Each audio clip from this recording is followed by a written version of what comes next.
worked under one chef, and he was interested in every individual in the kitchen. It made you more comfortable. It made you more relaxed, and it made you want to do a better job for him, not because of him. It's easier for the students to grasp what's going on if you are on a one-on-one individual basis, talking to them at the same level, as opposed to trying to be their boss. Teach to learn and to help, as opposed to barking out orders.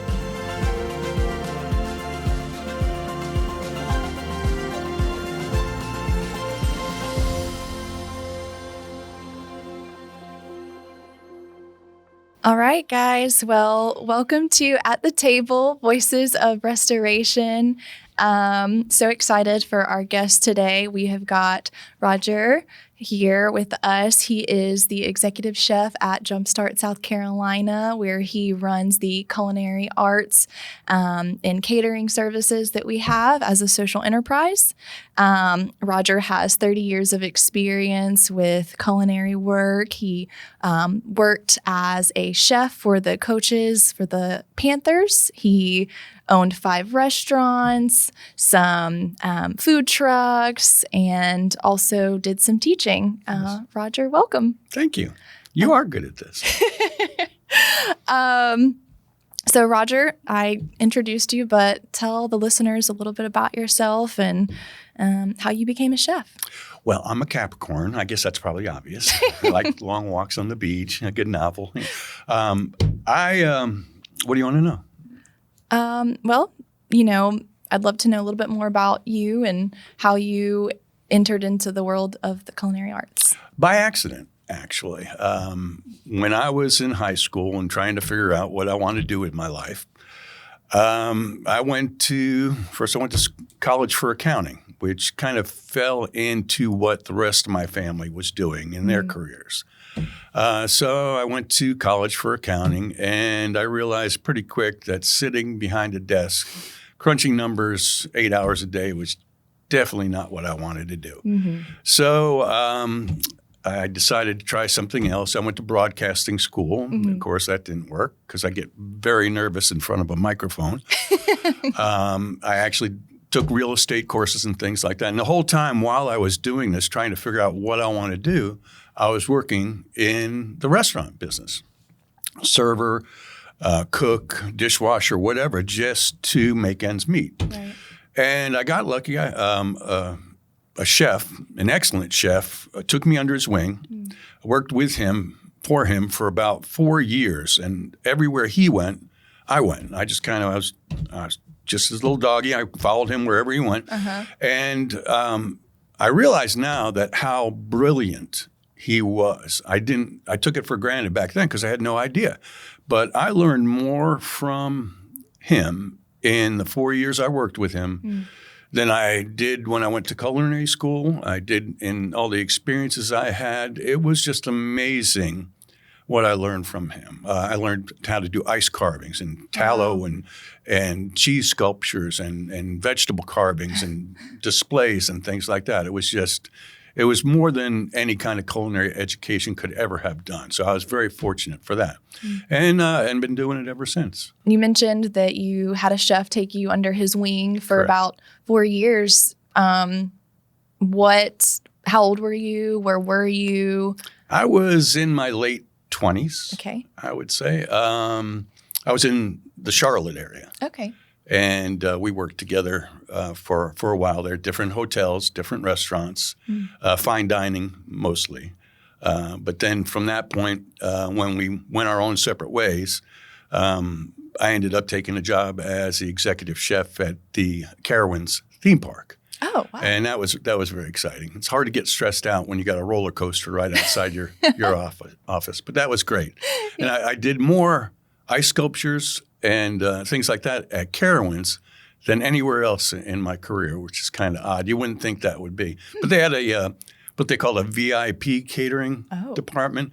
So anytime we had, Chamber of Commerce or somebody come in, we would always go up above and beyond to do, different displays. When we opened the water park, that spring had about 8 or 9 different ice sculptures. One of them was a sandcastle, which was about 1,500 pounds of ice. And we did that for the media opening of the water park. Wow. 1,500 pounds. Yeah, that's a lot. Did you do this all by yourself? Pretty much, yeah. Okay. Yeah, with a chainsaw and chisel. Okay. So you fell in love with cooking. I did. And I've always enjoyed cooking. Back when I was young, my dad was Italian. So on the weekends, he would always do the cooking, whether it be lasagna or spaghetti and meatballs or whatever. And my grandmother lived with us. She was German, and she loved to bake. So I got some experience, learning different cuisines. Yeah. And my mother was a typical 60s, 70s housewife, and she would do the weekday suppers every night. 6 o'clock, we'd eat dinner. Yeah. And then on Sundays, we would have a brunch, like a dinner brunch. And she was a very good cook. Mm-hmm. So I learned a lot from both my parents and my grandmother at that time. So I grew up cooking. Right. And I really enjoyed it. So it was almost, I didn't realize it at first, but it was where I was supposed to be. It was a good fit. I was comfortable doing it. And I really enjoyed it. And so I kind of slid right into it. Wow. So it was kind of like predestined for you in a sense. Yeah, that I think so. You grew up around it, and you ended up in restaurants. You said something interesting about how you learned more by that chef pouring into you and teaching you and on-the-job training than you did in school. Correct. Can you tell me more about that? And just it's I think I understand. I realize that I am a visual learner. Mm-hmm. You can throw a book at me all day long, but until you show me and then I do it myself, it's hard for me to grasp it. And he did exactly that. Every step of the way, from mother sauces to everything else, en croûte and papillote and different French dishes. And he was traditional French, which helped a lot in my career because the basics of traditional French cooking are pretty much the building blocks of the culinary arts. So that worked out really well. And he was very patient. He was a funny guy. He enjoyed cooking a lot. And we had a good time. So it was a great environment for learning. So it almost seems like, like looking back now, thinking about how God shaped every season of your life in the culinary world to where you are now. Can you dive in a little bit more about what you're doing now with JUMPSTART? Sure. And a little bit. Yeah, I try to do the same practices that I've learned throughout my career. In the beginning, way back when, things were a lot different. It was pretty much like a Gordon Ramsay environment.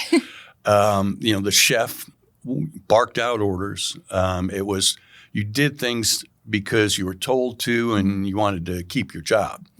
But throughout my career, I realized that worked under one chef, and he was the total opposite. He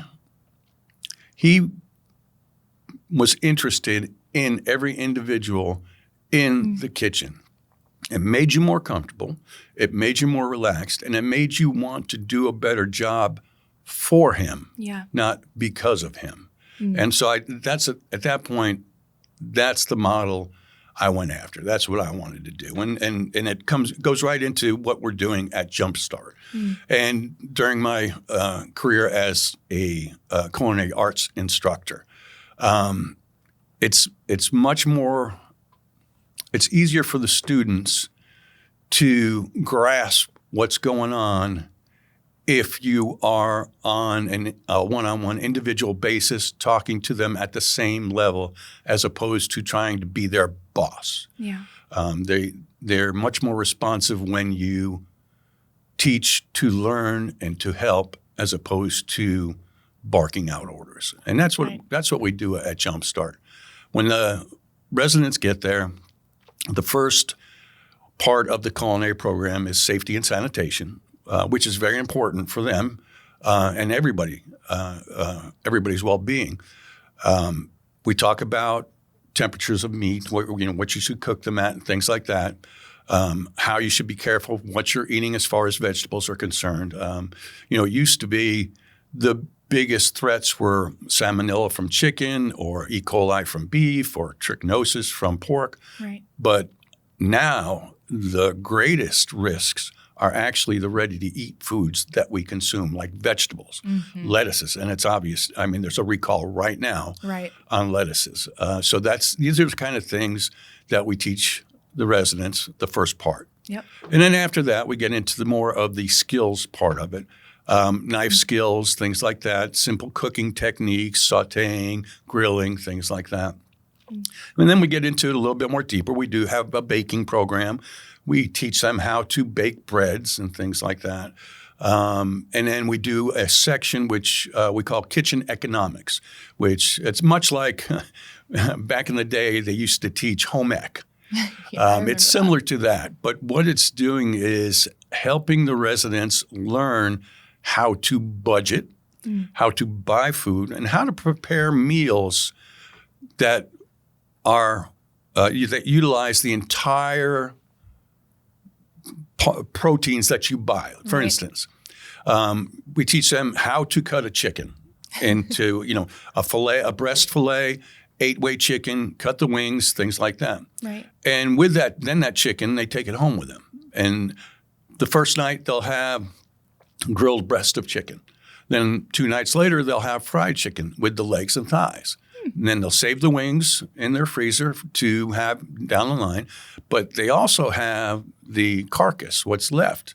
And I taught them how to make stock from that carcass. From that one chicken, they've gotten 3 meals, as opposed to going to a restaurant, fast food place, dropping $20 for 2 people to have chicken tenders. They bought a whole chicken for $6 and got 3 meals out of it. Right. So that's the kind of thing we're teaching them. And we have what's called a 4-week rotating menu, and we give that to them. We teach them how to shop. Instead of going to the grocery store and just picking random things on what they might want to eat, they have a menu. So they have a prepared list of groceries that they need to make that menu for the entire week. Right. So they're saving money simply by shopping. And I think that's one of the most important things when they first come to Restoration Village. What they all want, and it's pretty much the same thing. They want to save money.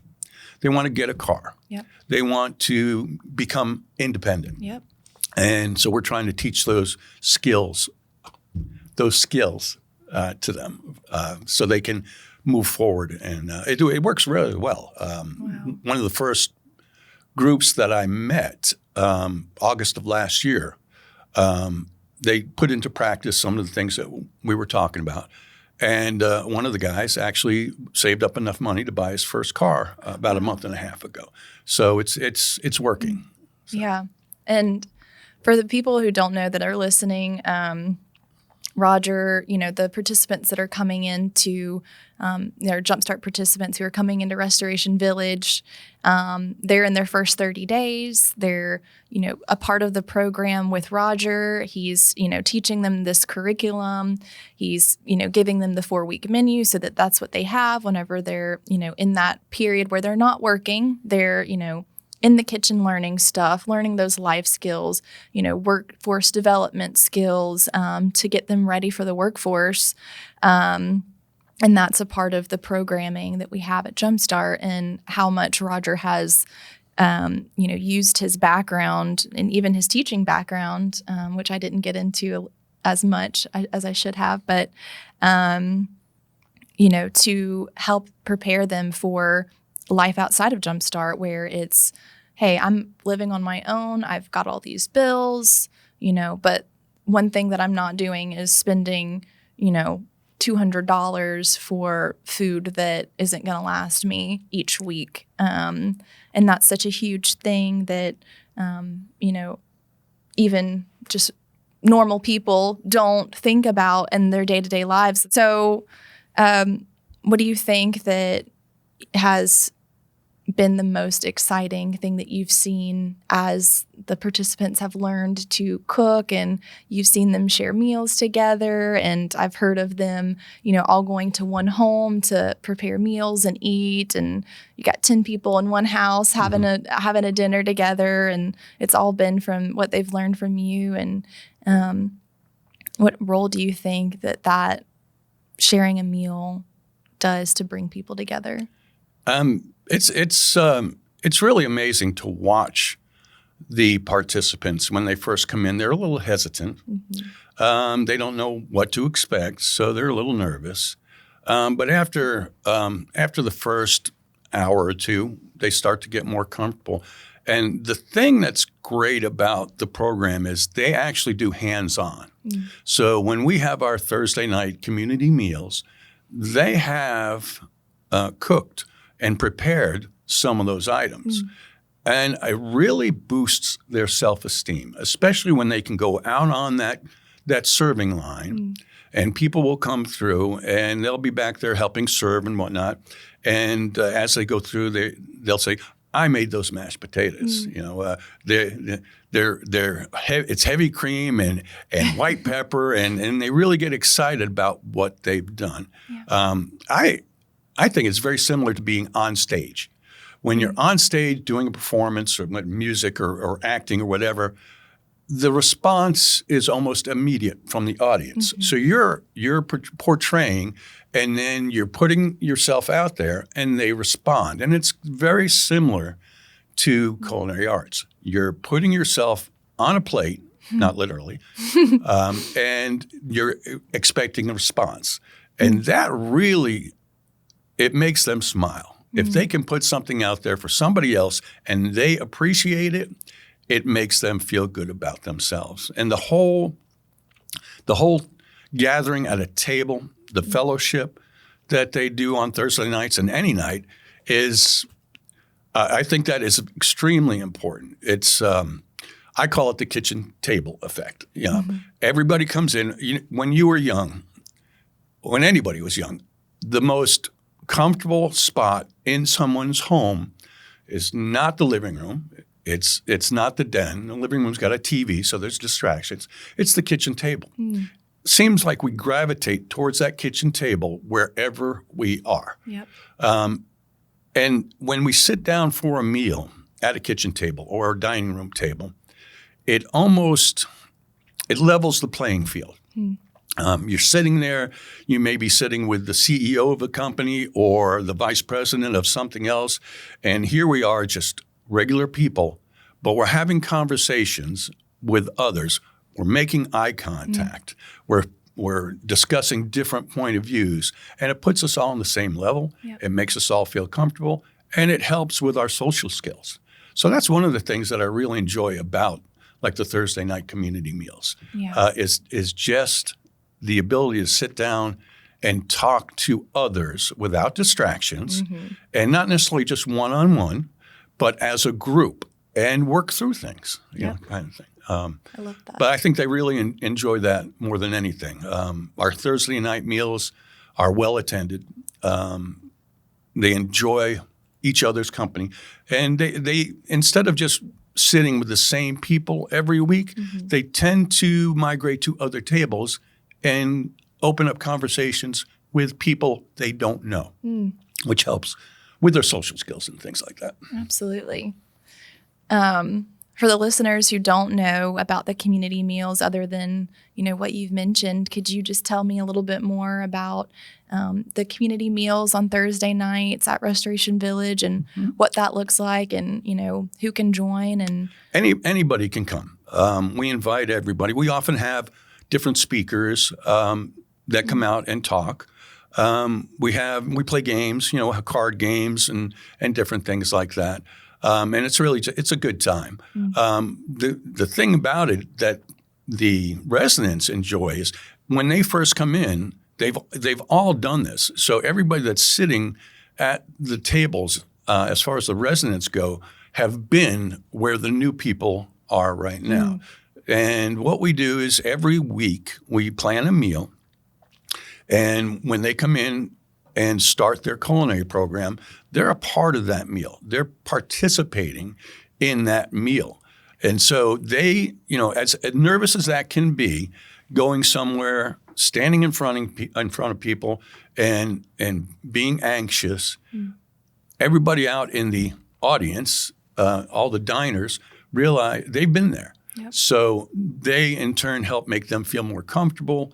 And it really, really is an enjoyable scene to watch. Makes me proud to see them proud. So. Well, I'm getting hungry because I've been to these community meals before and know what's typically served. But what's one of your most favorite things that you've made? Maybe not just for the community meals, but since you've been working with JUMPSTART and the effort and level that's been put into it with the participants and for the people that were the audience. I don't think I have a favorite meal. The things that come to mind are like our Low Country dinners. That's always fascinating because there's a lot of history involved with that in the Carolinas. So, and as we're doing all these different meals, frogmore stew and chicken bog and shrimp and grits and things like that, there's a history behind that. Carolina gold rice and things like that.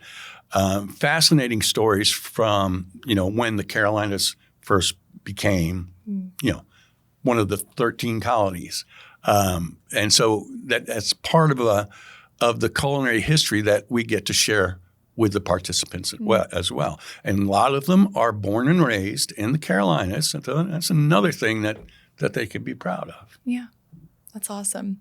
I just have to have everybody know about your cheese sculpture that you made for the Christmas party and also the setups that you had, the action stations that you had that were participant-led by training them and time in the kitchen. Please tell the audience about that. That was probably my favorite event, my favorite catering since I've been at JUMPSTART. It was a holiday party, and instead of a traditional buffet where people would get in line and go through the buffet, and we had several action stations. One of the action stations was shrimp and grits. Another was a chef-carved tenderloin with different sauces on silver dollar rolls. We had a beverage station, which you participated in.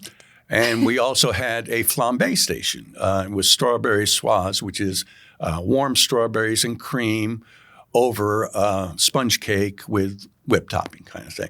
And all the stations were manned by the participants. Now, when we first did that, the carving station and the sauté station were both manned by participants that had only been there for 2 months. So here they are thrust into sautéing in front of guests and carving meat in front of guests. And they did a fantastic job. Yes, they did. And several of them were not necessarily interested in culinary arts, but they really enjoyed the entire aspect of putting out a meal for people, serving a meal for somebody else kind of thing. It was a good time. And we had a cheese carving of the Christmas train in the Polar Express. The Polar Express. It was so cool. Yeah. If you're listening and you want to see it, it is on our Instagram page. Is it really? Yeah. Cool. He's like, I just carved the cheese. I don't post anything. No, I do not. Well, that's just, a good way of showing like how preparing food is, an act of serving others. And that's such a huge component of the program, with the culinary arts program, with serving, teaching them how to serve and, the act of giving back to someone else or giving back to people who have helped you. And I think that's so beautiful. Do you have like a story or anything that comes to mind? You're almost at a year. You said August was your first. August. So 4th. Next month will be, in a couple of weeks, you'll be at a year. Yep. And that, 360 days, 65 days, have you encountered a participant or witnessed something that just has stood out to you that you can share? Yeah, I don't think there's one individual. I think it's the group as a whole that has really made me proud, and it builds friendships. When I first came into this, I didn't know what to expect, but I have yet to meet somebody that I didn't get along with or didn't become friends with. And I think what I needed to focus on was that the individuals that are in this program are looking forward. They're not looking in the past. They're looking forward. And I have made many friends there. And it's been a very fascinating and positive journey for me as well as the participants. I mean, there's several participants that continue, even though they're working now, they'll continue to come into the kitchen and offer to help or just want to hang out and have a good time and things like that. So it is absolutely a community. Oh yeah. So it's been very, very positive. Yeah. You mentioned, that they come out and they're looking ahead. They're ready to move forward and not think about their past, or maybe not think about it, but not relive it. Yeah. And, you came in, you never been incarcerated. I'm assuming not really been around too many people who have been incarcerated. And here you are applying for an executive chef role where you'll be working directly with the participants who are coming right out of incarceration. Can you tell me your thoughts on that and just kind of how? It's fascinating because from day one, I never judged. From day one, and I was kind of surprised that when they came into the program, I realized right away they're people. They're no different than me or you, and they want to make something out of their lives. They want to go forward, and I always acted and talked and treated them as if they were just somebody I just met out of the blue. And it's there's no sense dwelling on the past. If you got focus and you want to move forward, let's do that. And I don't even ask what they've done or in what they used to do or what they've done in their past and what molded their who they are today. I focus on who they are now and what we can do going forward. And again, it builds friendships. And everybody's on an even keel. We're all at the same level where it's judgment free. It's a safe zone. Like sitting at the kitchen table again. Right. It is a safe space. You can sit there with people from all walks of life, and you're on the same level. It's a safe space, and it just makes everybody more comfortable. I think that's important that when they get there, because they don't know what to expect. Some have spent the bulk of their lives in prison, and then they come here, not knowing what to expect, and you can see the burden lifted as once they're there a week or two, and they realize, hey, this is a great place, and they're making friends, they're learning, they're developing social skills, and it's just an amazing transformation. I love it. I love the community aspect. That is just one of the biggest components of, getting home and feeling isolated, is having a community. And I was just talking about that yesterday with someone of, having that community of people who know what you're going through. Like you said, the people that were there a month ago, are here sitting with the new people that were in the same seat that they were in, and just having someone who's like, hey, I know exactly where you were, today. I'm going to be here. And we got your back. We got your back. So you talked a lot about the culinary training program through JUMPSTART, but it also serves as a social enterprise, a business, a catering and events business. Correct. To help fuel the mission. Yes, correct. Tell me a little bit more about that and how that works. We are a full service catering company. We can do pretty much anything, any of your catering needs. We do business lunches. We do fine dining dinners. We do team building events and things like that. At one point, I did an event where a company came out with a lot of their regional managers and things like that, and some of their employees, and we did an Iron Chef cook-off as a team building event, and that was fantastic. So we do things like that. So we're not just an ordinary catering company. We do a little bit more, and we're getting into doing more catered lunches for employees and things like that. And eventually, we would like to get to the point where we're doing more food service management, taking care of cafeterias and things like that. Okay, so we do offsite catering. Correct. Can you tell me a little bit more about some of the catering that we've done offsite to different businesses and churches and stuff like that? Yeah, we do. We have several contracts with churches. We'll do their Wednesday night meals and things like that. So every Wednesday we'll bring out a meal for 60, 70 people at a particular church, and that's ongoing, which is great. But we also do holiday parties and themed events and things like that. So, and we can pretty much run the gamut. We can go from simple sandwiches or our gourmet potato chips, our crack Roger's chips, famous potato chips, to fine dining and things like that. So we're a full service caterer. So we're out there and we can do everything. Awesome. Those chips are very good, by the way. Good.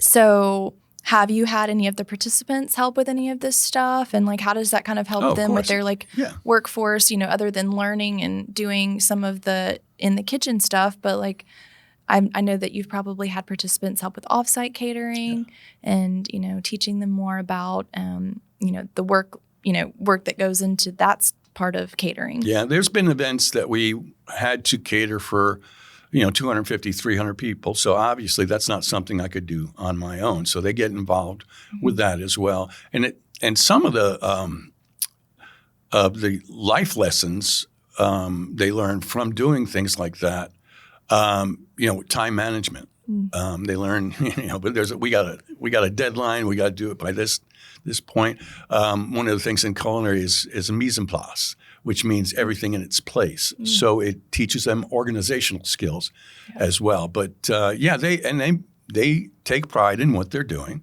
They help deliver or help set up and help serve and things like that.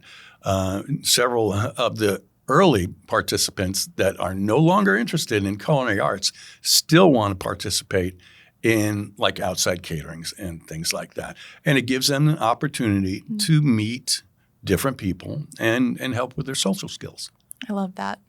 And this is all part of, them getting ready to go into the workforce. Yeah. I mean, if they want to go into culinary or not, that's, these are basic soft skills that are needed for any employer. And we actually, in the program, we do, like I was talking about safety and sanitation, we actually have a program for that, and they can achieve a certificate of completion for that. Now, they may, even if they don't go into culinary arts, just having accomplished that skill and get that certificate of completion is something I urge them to put on their resume.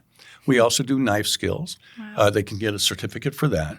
And also the kitchen economics. They can get a certificate for that. So these are things that shows employers that, hey, I went through this program and I passed the program and I got a certificate. So it shows that they can focus, accomplish things, pass tests, and get a certificate. So it's just it's culinary arts, but it's life lessons as well. And it builds the confidence, Yes. For some of our participants who may have never even had a certificate or finished anything. And, that level of confidence really does matter, especially, moving forward and back into society. So yeah, it is a sense of accomplishment. Absolutely. So looking ahead, let's talk about what's next for the culinary arts. What are you excited about over the next year, and what you're hoping to have going by next year? Hopefully, we have in our plans to build a greenhouse, a large greenhouse, and that will help supply the culinary program for the Thursday night dinners and things like that. We'll do fresh herbs and different vegetables and things like that. My plan is to grow tomatoes from San Marzano seeds from Italy, which is something you can't get anywhere. So we plan on doing that and just growing the program, which would include the greenhouse. We'll go to farmers markets and sell our produce and things like that. Something else that we can do as a team and produce something, make something grow. And this will be the greenhouse will hopefully be ran by the participants? Yes. Overseen by probably myself. But absolutely, yeah, they will, whoever wants to be involved with, and we've had several people that have showed interest in gardening. Yeah. So those are the people that we would have take care of the greenhouse. Wow. And this greenhouse will be on Restoration Village's property. Yeah, there's a spot already picked out for it. I want to say it's going to be a fairly large greenhouse, like 100 by 200 feet. Okay. So it's it's not a basic little backyard greenhouse. It's going to be a full functioning year-round greenhouse where we'll be preparing not only just growing vegetables, but flowers and different things like that as well to help with anything we may need in the village as far as shrubbery and flowers and plants and things like that. I love it. What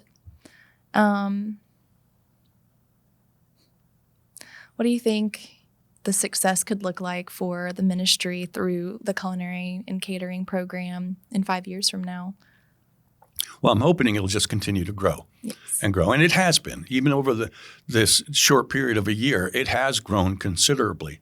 But what I would like to see is a program where we actually have a teaching restaurant open to the public and mostly attended by the participants. They would be the cooks, the prep cooks, the line cooks, the dishwashers, everything. And I'm hoping that'll help people understand what our mission really is. I want them to throw away the stereotypes and get it out of their head of any judgment, any misconceptions that they may have about these individuals, these people, and opening up a restaurant to the public, serving the people of the community will help bridge a gap. I think it'll help show that there is a positive step after incarceration. Yep. It's not get it out of their minds that it's typical. Once they're out, they go right back in. Once they're out, they don't have to. There is a plan. They have tools, assets, people behind them helping them grow. And I would love to see, a nice fine dining restaurant, built for the purpose of all the participants that want to get into culinary moving forward. Wow. And from that point, their career in culinary arts is wide open. There's a large need for restaurant workers and chefs and servers and things like that. So and it's a good opportunity for some. I made a career out of it. So if I can do it, they can do it. Oh, wow. That's amazing. So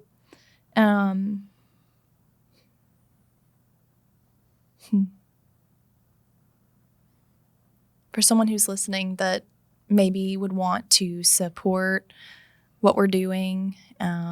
What are some practical ways that they could get involved in helping support the catering and events and culinary arts? Well, they could get involved by perhaps hosting a dinner. Some of the churches will do that. They'll come out and they'll host a dinner, and then they'll bring some people to fellowship. One of the churches actually brought their church band out one Thursday night. That was wonderful. They were great. But they can also, support us by having catering brought to them. If they have catering needs, we can do that.